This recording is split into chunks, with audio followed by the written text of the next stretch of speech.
में एक बार फिर से आपका स्वागत है। बात जेएनयू कांड के आरोपियों की, उन गुनहगारों की, उन कथित रूप से जिन पर आरोप है देशद्रोह का। जी हां, जेएनयू कांड में दिल्ली पुलिस ने अपनी स्टेटस रिपोर्ट पेश की है और इसमें एक एक शख्स की भूमिका, चाहे वो कन्हैया कुमार हो, उमर खालिद हो, अनिर्बान भट्टाचार्य हो, सबकी भूमिका बताई गई है। देखिए।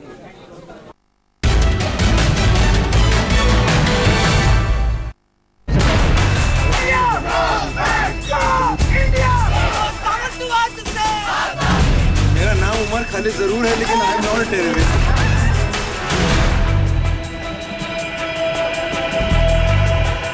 जेएनयू कांड में देशद्रोह के आरोपी उमर खालिद और उसके साथी अनिर्बान भट्टाचार्य ने दिल्ली पुलिस के सामने सरेंडर कर दिया।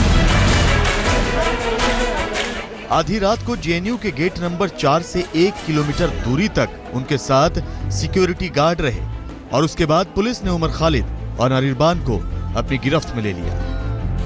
अब एक सस्पेंस तो खत्म हुआ, लेकिन दूसरा यहीं से शुरू होता है। दूसरा सस्पेंस खोलने से पहले दिल्ली के रामलीला मैदान से जंतर मंतर तक उठी एबीवीपी के विरोध की ये आवाजें भी सुन लेते हैं।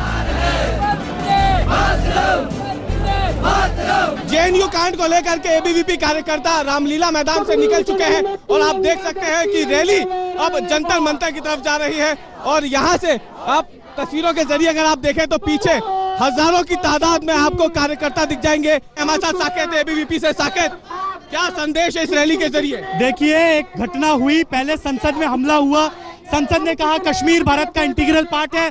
आज दुर्भाग्य है कि अफजल गुरु के जो समर्थक हैं उनके साथ हमारे इस संसद के कुछ सांसद खड़े हो रहे हैं और उनके समर्थन में कह रहे हैं। आप लोग क्या संदेश आज देना चाहते हैं इस मार्च के जरिए? हम यही देना चाहते हैं कि अगर आप लोग देश में रहते हो तो देश की रूल्स वगैरह को मानना पड़ेगा। जी हां, राजधानी की सड़कों पर एबीवीपी के छात्रों ने जेएनयू के गुनहगारों के खिलाफ मार्च निकाला। लेकिन बात अब उस सस्पेंस की करते हैं जो उमर खालिद और उसके साथी अनिर्बान भट्टाचार्य के सरेंडर के साथ शुरू होता है। कई दिनों तक जेएनयू कैंपस के बाहर पुलिस के डटे रहने के बाद अभी उमर और अनिर्बान ने सरेंडर किया है, जबकि देशद्रोह के 3 आरोपी ये मानने को तैयार नहीं हैं कि उन्होंने कोई गुनाह किया है। रामानागा, अनंत प्रकाश नारायण, आशुतोष। पुलिस की गिरफ्त में अब देशद्रोह के 3 आरोपी हैं। कन्हैया को मिलाकर उमर खालिद और अनिर्बान भट्टाचार्य। और दिल्ली पुलिस ने अपनी कार्रवाई शुरू कर दी। सबसे पहले कन्हैया की जमानत याचिका की तारीख 29 फरवरी तक आगे बढ़ा दी। पुलिस ने कोर्ट में स्टेटस रिपोर्ट सौंपी, जिसमें कन्हैया की अर्जी का विरोध करते हुए कन्हैया को फिर से रिमांड पर लेने की बात की गई। तो चलिए स्टेटस रिपोर्ट का पूरा खुलासा करते हैं। स्टेटस रिपोर्ट में कहा गया है कि कन्हैया का उमर खालिद और दूसरे आरोपियों से आमना सामना कराना है। अगर कन्हैया को जमानत दी गई तो देश भर के छात्रों में गलत संदेश जाएगा। पुलिस ने कहा है कि वो जेएनयू कांड में साजिश की सारी कड़ियां जोड़ना चाहती है। पुलिस ने इस रिपोर्ट में 30 नारे भी लिखे हैं और कहा है कि जेएनयू में देश विरोधी नारे लगाए गए हैं। जेएनयू मामले को लेकर दिल्ली पुलिस एक एक कदम फूंक फूंक कर रख रही है और एक एक सबूत को इकट्ठा कर रही है ताकि अदालत में उन्हें मुंह की ना खानी पड़े। दरअसल पुलिस इस मामले में खालिद और उसके साथी को कन्हैया के सामने बैठाकर पूछताछ करना चाहती है ताकि इस मामले का सच सामने आ सके। आप देख सकते हैं वो 30 नारे जो स्टेटस रिपोर्ट में लिखे गए हैं। स्टेटस रिपोर्ट में हमने जिक्र किया है क्या क्या इंसिडेंट हुआ, वहां पर किस तरीके के नारे लगे, 29 तरीके के नारों का जिक्र है और किस किस एक्यूज ने क्या क्या किया, ये सारी बातें एक्सप्लेन की गई हैं और दिल्ली पुलिस के पास किस तरीके के क्या क्या एविडेंस है ये हमने कोर्ट के सामने रखे। दिल्ली पुलिस की स्टेटस रिपोर्ट में जेएनयू की हाई पावर कमेटी के एक्शन का जिक्र किया गया है। जी हां, जेएनयू की हाई पावर कमेटी 8 छात्रों को यूनिवर्सिटी से निलंबित कर चुकी है, जिनमें उमर खालिद, अनिर्बान भट्टाचार्य, आशुतोष कुमार, रामानागा, अनंत प्रकाश नारायण, कन्हैया कुमार, ऐश्वर्या अधिकारी, श्वेता राज शामिल हैं। इस पूरे जेएनयू कांड में जेएनयू के छात्र ही नहीं, बाहर के भी कुछ चेहरे दिखाई दिए हैं। अब सवाल ये उठाया गया कि आखिर ये बाहरी चेहरे हैं कौन, जेएनयू में कैसे क्यों घुसे और क्या यही वो लोग थे जो नारे लगा रहे थे। अब दिल्ली पुलिस ने एक सीक्रेट प्लान अपनाया है जिसमें वो ये पता करने की कोशिश कर रही है कि जो ये बाहरी चेहरे आए थे उनका मकसद क्या था और वो कौन से लोग थे। 20 सवाल 5 घंटे में अनिर्बान और उमर खालिद से। देखिए,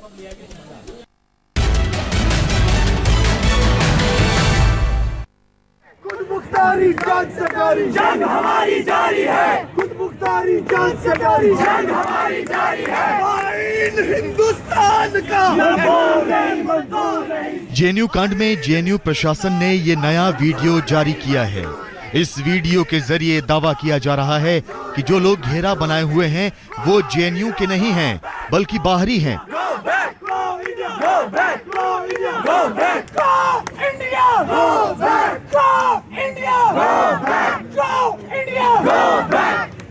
कश्मीर की आजादी तक जंग रहेगी, जंग रहेगी, कश्मीर की आजादी तक जंग रहेगी, जंग रहेगी। इस वीडियो में आप देख सकते हैं कि उमर खालिद भी दिखाई पड़ रहा है। जंग रहेगी, जंग रहेगी, सरकार का एक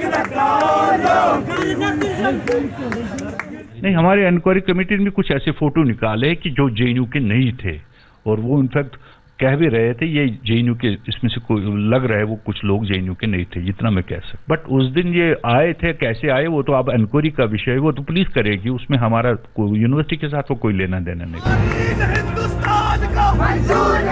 जेएनयू में बाहरी लोगों को लेकर यूनिवर्सिटी प्रशासन भी सख्त है और पुलिस भी इन्हें खोज रही है। जिस तरह से उमर खालिद भी वीडियो में दिखाई पड़ रहा है, ऐसे में पुलिस पूछताछ में बड़ा खुलासा हो सकता है। दिल्ली पुलिस ने उमर खालिद और अनिर्बान भट्टाचार्य से 5 घंटे तक पूछताछ की और कई अहम जानकारियां जुटाने की कोशिश की। सूत्रों की माने तो पुलिस ने दोनों से 20 सवाल पूछे हैं। जेएनयू में क्या आपने इवेंट की परमिशन ली थी? क्या बोलकर परमिशन ली गई थी? क्या प्रशासन ने आपको कार्यक्रम रद्द करने के लिए कहा था? 9 फरवरी का कार्यक्रम कितने बजे शुरू हुआ था? इस इवेंट के ऑर्गेनाइजर की टीम में कौन कौन थे और इनका क्या क्या रोल था? क्या जेएनयू के इस कार्यक्रम में देश विरोधी नारे लगे थे? कौन कौन लोग थे जो देश विरोधी नारे लगा रहे थे? क्या कन्हैया आपके साथ मौजूद था? उसने भी क्या देश विरोधी नारे लगाए थे? अगर देश विरोधी नारे नहीं लगे तो कौन से नारे लगाए गए थे? क्या इस प्रोग्राम में बाहर से भी लोग आए थे? किसने बुलाया था इन लोगों को? क्या देश विरोधी नारे लगाने के लिए किसी ने कहा था? अगर हां, तो वो कौन लोग थे? इतने दिन आप कहां रुके हुए थे? किसने आपकी मदद की? क्या फरार के दौरान आप लोग एक दूसरे के संपर्क में थे?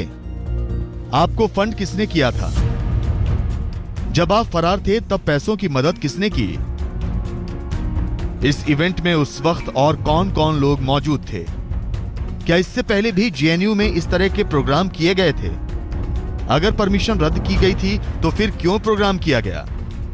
अगर आपको पता था कि पुलिस आपकी तलाश कर रही है तो आपने सरेंडर क्यों नहीं किया? क्या आपको सरेंडर करने से किसी ने मना किया था? उमर खालिद एक बहुत बड़ा अरेस्ट हमारे लिए माना गया है, मेन एक्यूज्ड है। उसको और कन्हैया का क्या रोल है, उसमें भारी ताकतें क्या हैं इन्वॉल्व, फाइनेंस कहाँ से आया, कहाँ से प्रिंट मटेरियल आया, ये सारी चीज़ें देखनी पड़ेंगी। किसकी साजिश थी? यूनिवर्सिटी स्टूडेंट्स यूनियन का प्रोग्राम था, किसका था?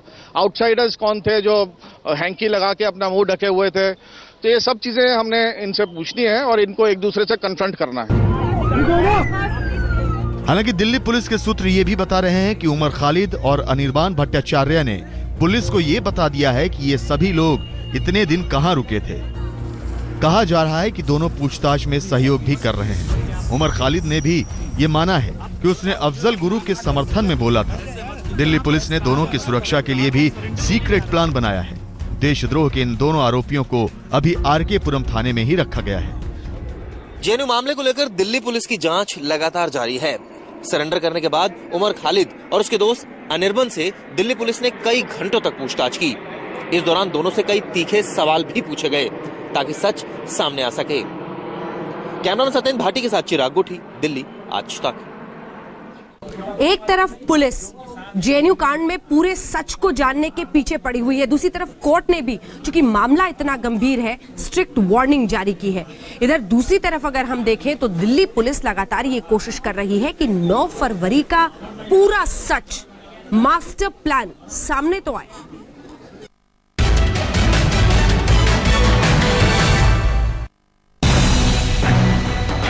उमर खालिद और अनिर्बान भट्टाचार्य को लेकर कोर्ट के सख्त निर्देश हैं। हाई कोर्ट ने साफ साफ लफ्जों में कहा है कि दोनों को खरोंच तक नहीं आनी चाहिए। इन दोनों की पेशी इस तरह से की जाए कि किसी को कानों कान खबर न लगे। कन्हैया की जमानत याचिका पर सुनवाई के दौरान तो हाईकोर्ट में पुलिस के सुरक्षा व्यवस्था पुख्ता थी ही, साथ ही कोर्ट ने ये निर्देश भी दिए हैं कि उमर की भी पेशी हो तो इस बात का खास ख्याल रखा जाए कि सुरक्षा की कोई चूक ना हो और वो तमाम बातें ना दोहराई जा सके जो कन्हैया की पेशी के दौरान हुई थी। सूत्रों की माने तो खुलासा ये भी हो चुका है कि 9 फरवरी को जेएनयू कैंपस में आयोजित कार्यक्रम में किसका क्या रोल था। तो सुनिए, उमर खालिद ने इस आयोजन का आइडिया सुझाया था और वो खुद भी इस आयोजन का हिस्सा बना, जबकि अनिर्बान भट्टाचार्य ने इस कार्यक्रम के लिए सारा मटेरियल मसलन पोस्टर वगैरह तैयार करवाए और प्रचार के लिए दूसरे छात्रों में बंटवाए भी। रियाज ने कार्यक्रम के लिए माइक का इंतजाम करवाया और सोशल मीडिया पर इस इवेंट की तस्वीरों को पोस्ट किया।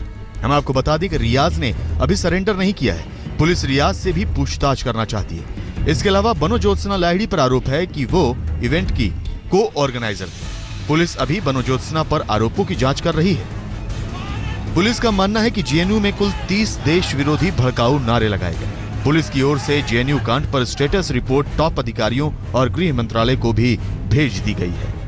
पूनम शर्मा के साथ चिराग गोठी, दिल्ली आज तक। अभी जेएनयू कांड का पूरा सच आना बाकी है, लेकिन हम रुक रहे हैं स्पेशल रिपोर्ट में एक ब्रेक के लिए। ब्रेक के उस पार आपको दिखाएंगे कि उस 7 समंदर पार एक बेटी रो रही है। और बात जेएनयू विवाद की करेंगे, जिस पर राजधानी में एबीवीपी के मार्च की खबर के साथ हजारों छात्रों के साथ दिल्ली में बीजेपी के छात्र संघ ने संसद मार्च निकाला। रामलीला मैदान से लेकर संसद तक ये मार्च निकाला गया और इसमें हजारों की संख्या में एबीवीपी के कार्यकर्ताओं ने हिस्सा लिया। ये मार्च संसद मार्च के नाम से निकाला गया। जिस तरह से जेएनयू में लगातार ये खबरें आ रही थी कि गिरफ्तारी नहीं हुई, हालांकि कल अनिर्बान और साथ ही उमर खालिद को गिरफ्तार किया गया, लेकिन उसके बावजूद एबीवीपी ने हुंकार रैली निकाली संसद मार्च के नाम से। देशद्रोही नारों का विरोध करते हुए एबीवीपी के छात्र हुंकार रैली के नाम से इस मार्च को आगे बढ़ाते हुए दिखाई दिए। कल के एबीवीपी कार्यकर्ता रामलीला मैदान से निकल चुके हैं और आप देख सकते हैं कि रैली अब जंतर मंतर की तरफ जा रही है और यहाँ से आप तस्वीरों के जरिए अगर आप देखें